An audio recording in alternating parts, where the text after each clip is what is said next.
Hello and welcome to my cooking channel where I share a weekly recipe with you.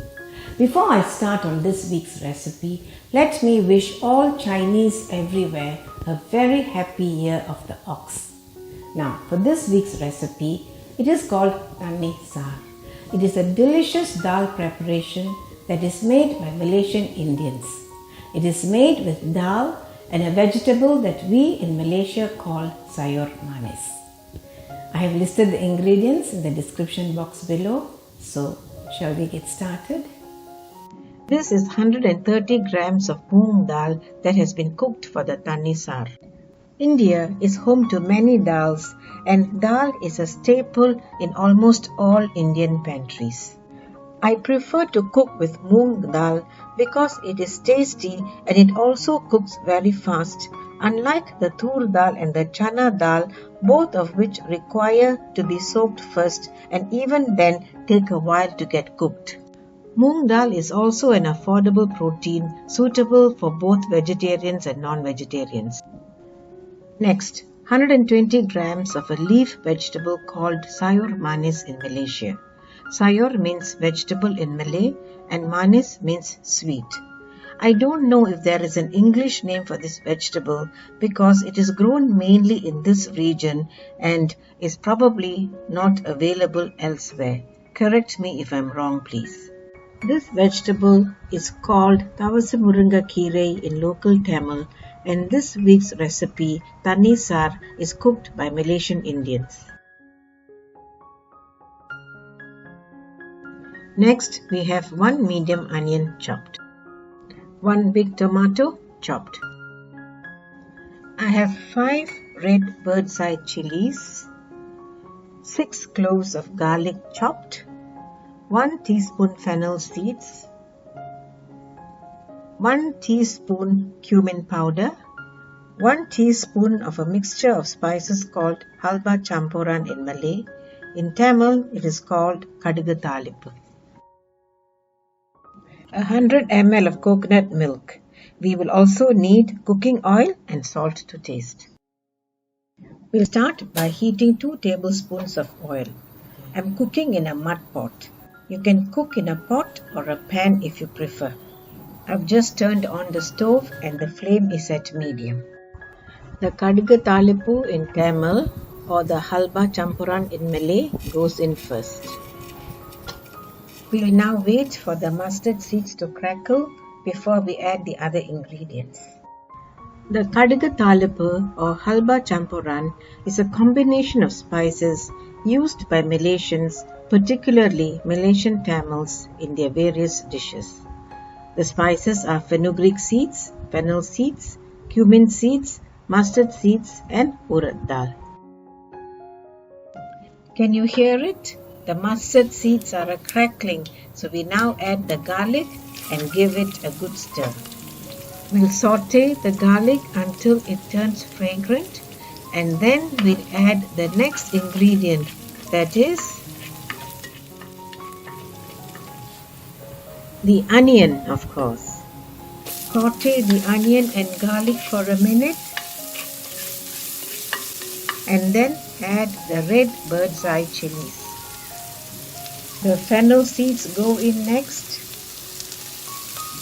Saute the ingredients until the onion turns translucent.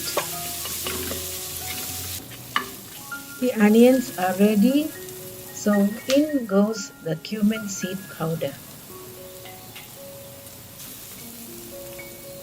And now for the juicy tomato that goes in right now. Let's stir to combine the tomato with the other ingredients and wait for the tomato to soften. I'm adding salt to taste now. As you can see, the tomato has softened. It's now time to add the Sayur Manis. 120 grams of Sayur Manis has just gone into the mud pot. Apart from Indians, other Malaysians also cook this vegetable. The Malays cook the Sayur Manis as a stir fry or in a coconut spiced gravy called Masak lemak. The Chinese add it as a vegetable to their banh mi. The Sayur Manis is a vitamin-rich vegetable and is therefore good for you. However, I have a word of caution. Don't eat this vegetable raw even in moderate amounts because it is known to have caused lung problems.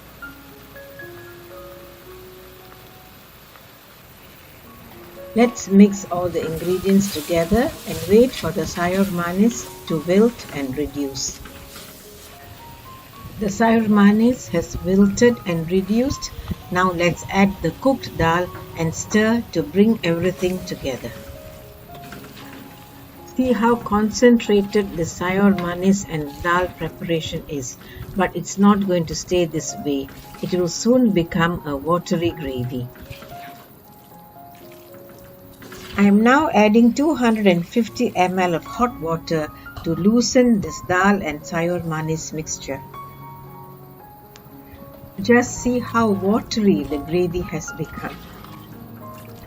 A watery gravy is the hallmark of this dal preparation, as is evident from its name Thanni Saar. Thanni in Tamil means water and Saar means gravy. So Thanni Saar when translated means watery gravy. Let's add the turmeric powder now to get that vibrant yellow color that is also characteristic of a Thanni Saar. I'm now going to crank up the heat to high and let this curry come to a boil. It goes without saying that this is not only a tasty curry, it is healthy as well because of the protein in the dal and the multivitamins and antioxidants in the Sayur Manis. Just don't eat raw Sayur Manis. I added some more turmeric because the gravy isn't yellow enough.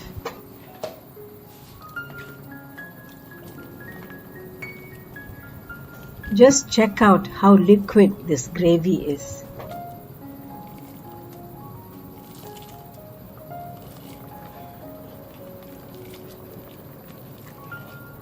It's time to taste for salt.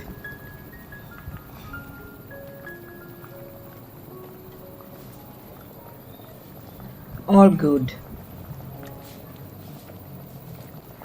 The dal has come to a boil. I'm now adding the coconut milk.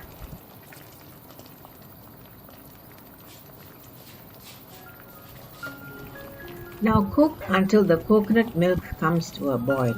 Once the coconut milk starts boiling, then it is time to turn off the stove because if you cook the coconut milk for long, it will separate.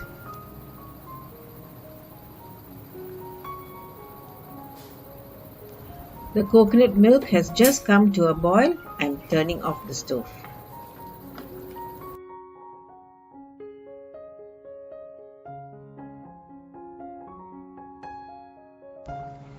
There you have it, a lovely yellow Thanni Saar made with Sayur Manis. Thanni Saar.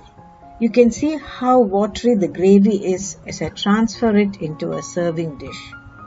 Like all dal preparations, it is super in taste and affordable as well. It is best eaten with rice and a spicy side dish like ikan bilis sambal or sardine varuval. Vegetarians can have it with my chili potato stir fry. Make it and savor it. Thank you for watching. I hope you try this recipe at home, and when you do, please send me a photograph of your dish to my email address that is in the description box below. I've also listed the links to the ikan bilis sambal, sardine varuval and potato stir fry in the description box. Until I see you again next week with another video, thank you and stay safe. Bye.